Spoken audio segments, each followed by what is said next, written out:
고령사회 관점의 변화가 필요하다는 이제 두 번째인데요.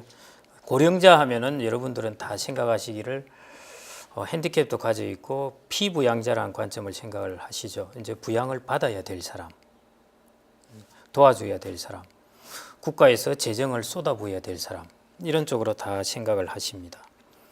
근데 그런 쪽으로 관점을 생각하지 말고 생각을 조금 바꾸어서 액티브 시니어들의 관점을 좀 가져보자는 것입니다. 그래서 고령사회를 우리가 볼 때는 야, 피부양자가 많아진다 이렇게만 보실 게 아니라 거기 액티브 시니어들이 많아지고 거기서 투자기회들이 많이 생겨나겠구나, 비즈니스 기회도 많이 생겨나겠구나, 이런 쪽으로 좀 이제 보셔야 될 것 같고요. 농담삼아 한번 제가 생각이 나서 말씀을 드리는 건데요. 사람들이 60, 70, 80대면은 어떤 활동을 제일 많이 할 것 같습니까? 지금 70대, 80대가 제일 많이 하고 있는 활동이 뭐일 것 같습니까? 예? 운동요. 그건 80대 되신 분들이 운동, 온천, 예? 그것도 맞습니다. 뭐 밥보다 약을 많이 드신다고 그러니까. TV를 제일 많이 봅니다. 예. 특히 남자들이 70대 가면은 TV를 붙잡고 삽니다.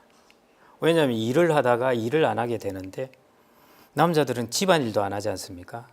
그러니까 볼 게 TV뿐인 겁니다.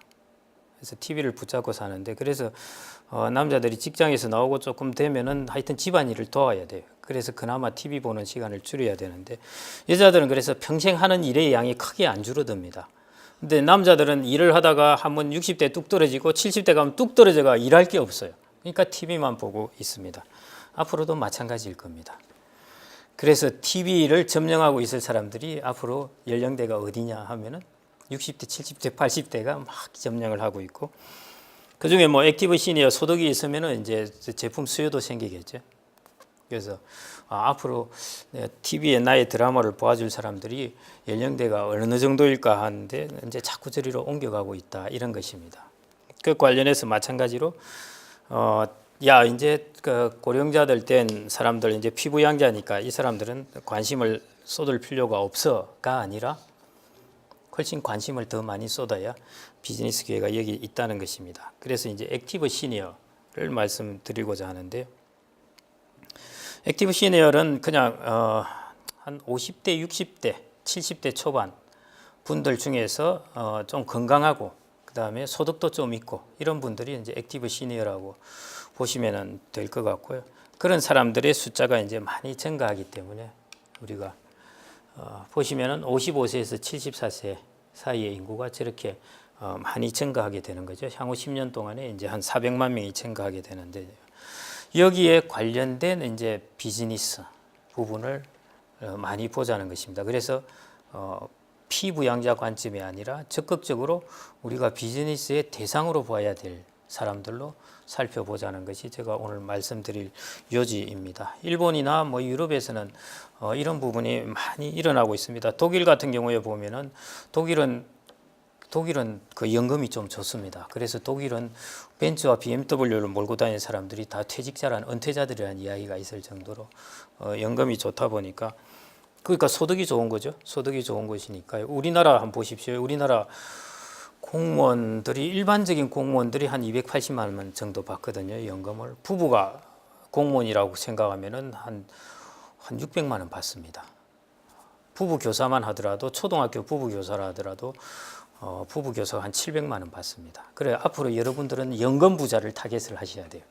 야, 저기 공무원 부부 출신이다 하면은 그건 뭐 한 달에 700만 원입니다. 대단한 금액이죠. 그런 계층이 생겨나고 있다는 것입니다. 국가가 가지고 있는 재정이나 이런 걸 통해서 앞으로 거기 이제 소득을 막 쏟아부어 줄 테니까요. 그래서 독일 사람들이 겨울 되면 어디로 가느냐? 남부 유럽으로 다 떠납니다. 차 하나 몰고 가가지고 거기 가서 한 2달 정도 있다가 다시 돌아옵니다. 뭐 비용도 적게 들고 하긴 하지만은 이제 그런 일들이 이미 우리나라보다 앞선 나라에서는 일어나고 있고요. 일본도 마찬가지예요. 일본도 국내 여행을 많이 해요. 그 사람들, 고령자들이 이제. 그래서 어떤 여행 전문가 중에 아마 여러분들이 관광 가이드 플러스 사회복지사 이 자격을 2개 따놓으시면은 하실 수 있는 일이 핸디캡 가진 시니어들의 여행 가이드를 하실 수 있어요. 뭐 이런 것들 해서 이제 그런 시장들이 앞으로 계속 열리게 되거든요. 그 액티브 시니어 시장을 이제 타겟을 좀 해보자는 것입니다. 이 그래프를 보시면요, 2대 6대 2 이렇게 나왔는데, 우리가 일반적으로 시니어 시장으로 볼 때 이런 분포를 가지고 있습니다. 뭐냐면은 소득이 낮은 20% 계층, 소득이 높은 20% 계층, 그 다음에 중간 정도의 소득을 가진 60%의 계층입니다. 소득이 낮은 20%의 계층은 주로 정부의 보조로 이제 살아가기 때문에 생활에 필요한 정도의 소비 정도를 합니다. 그 다음에 소득이 높은 20% 계층들은 이 사람들은 어떤 소비를 하는지 대충 정해져 있습니다. 정해져 있고요. 앞으로 이제 어떤 시장이 우리가 모르는 시장이 펼쳐질 것이 60%에 해당되는 이 시니어 액티브 시니어들이 과연 어떤 소비를 할 것인가 부분입니다. 그래서 시니어 비즈니스 시장에서의 바로 이 포인트는 한 60%에 해당되는 이 사람들의 새로운 시장에 해당되는 부분입니다. 숫자는 아까 보셨듯이 숫자가 거의 뭐 한 400만 명이 증가하게 되죠. 이 400만 명 중에 한 60%라 하면은 한 240만 명, 200만 명 되는데 이 사람들이 어떤 행동을 할 것인가 하는 이 비즈니스에 초점을 맞추자는 것입니다. 더 이상 이 사람들은 피부양자가 아닙니다. 일본에서 이제 어떤 일이 주로 일어나고 있냐면요. 일본에는 좀 이색 직업이죠. 노인 이주 컨설팅 이런 것도 합니다. 왜냐하면은 이제 나이가 들면은 내가 마지막 살 곳을 어디를 할까 이 고민을 많이 하게 됩니다. 이제 학군도 끝났고 어디에 가서 살까 할 때 이제 그런 컨설팅. 그다음에 이제 고령자 집수리 전문가도 일본은 베리어 프리라고 이제 장애 고령자들 누워 있는 사람 이 사람들 요양을 케어를 해주려면은 공간이 넓어야 됩니다. 그렇기 때문에 그다음에 뭐 여러 가지 장애가 있는 것도 없어야 되기 때문에 그다음에 애완동물 컨설팅 그런 직업도 있고 장기 요양 일본엔 또 미용실이 잘 돼요. 여러분들 이 부분을 이제 꼭 왜 미용실이 잘 될까?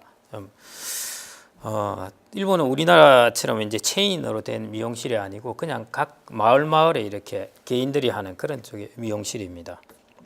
그래서 일본에는 미용실 숫자가 편의점 숫자보다 많다고 그러는데요. 왜 그러냐 하면은 나이 들어서 제일 이뻐질 수 있는 방법이 값싸게 이뻐질 수 있는 방법이 머리 염색하고 머리 하는 게 제일 값싸게 이뻐질 수 있는 방법입니다. 그래서 고령자들이 그냥 이제 그 미용실에 와서 앉아서 이렇게 같이 이야기도 하고 외롭거든요. 고령자들이 혼자 살고 하다 보면 외롭기 때문에 와서 젊은 사람하고 이야기한다는 자체가 그 사람들한테는 우리가 한 10년, 15년 전에 미국 영화 보면은 고령자들이 자꾸 젊은 사람들 옆에 앉아가서 이야기하려고 그러거든요. 공원에서 외롭고 그러니까 그런 일들이 우리나라에도 일어난다는 것입니다. 그래서 일본에는 이제 미용실이 하루에 한 6, 7명만 이렇게 하더라도 먹고 사는 데는 문제가 없다 그러니까요. 그것 때문에 이제 미용실이 많이 되고 있고 의료 서비스, 뭐 관광, 레저 이런 것들이 이제 일본에서 이제 액티브 시니어와 함께 많이 펼쳐져 있고요. 그 많습니다. 여기는 이제 저 시니어 시프트라는 책에서 제가 그 관련된 분야를 이렇게 한번 빼와 봤는데요. 건강관리, 이제 건강관리도 4차 산업혁명하고 다 연결돼서 하고 있습니다. 앱으로 관리를 하고 이런 식으로 이제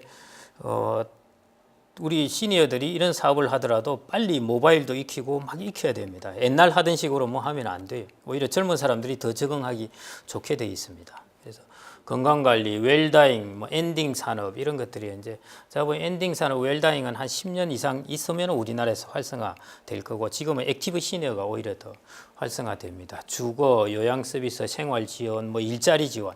우리나라가 앞으로 10년 정도까지 될 만한 것들이라고 본다면 건강관리, 액티브 시니어들 뭐 열심히 할 겁니다. 건강관리하고 그다음에 주거, 그다음에 일자리 지원, 음식, 여행, 유학, 패션 이런 것들이 앞으로 10년 동안 많이 뜰 분야 중에 하나입니다. 그래서 이 부분을 이제 그 액티브 시니어의 시니어 비즈니스 관련해서 꼭 좀 관심을 가졌으면 좋겠고요.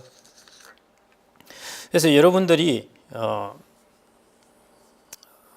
제 생각에는 아마 좀 이런 쪽에 사업을 좀 펼치셔도 좋을 것 같고, 젊은 분들도 이 관련된 사업이 4차 산업혁명하고 관련돼서 새로운 형태로 생겨나고 있거든요. 과거 같은 피트니스나 건강관리 그런 방식이 아니라 언제 뭐 모바일도 이용하고 이런 식으로 하이테크하고 관련된 새로운 산업들이 일어나고 있습니다. 새로운 형태로. 그렇기 때문에 젊은 분들이 적응하기에 훨씬 쉬운 분야이기 때문에 그렇게 좀 펼쳐 나가시는 게 좋을 것 같고, 그 다음에 이 산업을 타시려면은 꼭 좀 한 일본 같은 데 가서, 일본에 가서 한 6개월이나 1년 정도 한번 쭉 생활을 하시고 일본의 움직임을 보시고 좀 이제 그 서베이도 하시고 그러면서 아마 이 사업을 하시면은 향후에 대단히 전망은 저는 괜찮을 거라고 보아집니다. 왜냐하면 인구라는 것은 이게 정해져 있습니다. 뭐 60세 이상, 70세 이상 테이블을 한번 보여드린 것처럼 그런 식으로 정해져 있기 때문에 그 길을 일본이 20년 앞에 밟아왔습니다. 그래서 일본이 해왔던 산업이나 소설의 영화 이런 거 잘 보셔도, 만화 이런 거 보셔도 되는데, 그런 만화, 소설, 영화를 보시면은 일본이 이어져 왔던 흐름을 쭉 보실 수 있어요. 그런 흐름에 따라서 여러분들이 한 5걸음 이렇게 앞서서 비즈니스를 하면 실패하십니다. 사업을 하면 실패하시고 딱 반보나 한 걸음 정도 앞서 가지고 딱 비즈니스를 하시면은 좋은 기회를 마련하실 수 있을 것 같습니다. 그래서 그 고령 사회를 보는 시각을 우리가 65세, 60세 이상 인구에 대해서 피부양자라는 시각을 좀 버리시고 이 사람들이 액티브 시니어다. 옛날로 치자면은 거의 40대, 50대 사람들이다. 이렇게 생각을 하시고 그 비즈니스를 펼쳐 가시고 투자를 하시고 하시면은 향후에 좋은 길이 열릴 거라고 보아집니다. 감사합니다.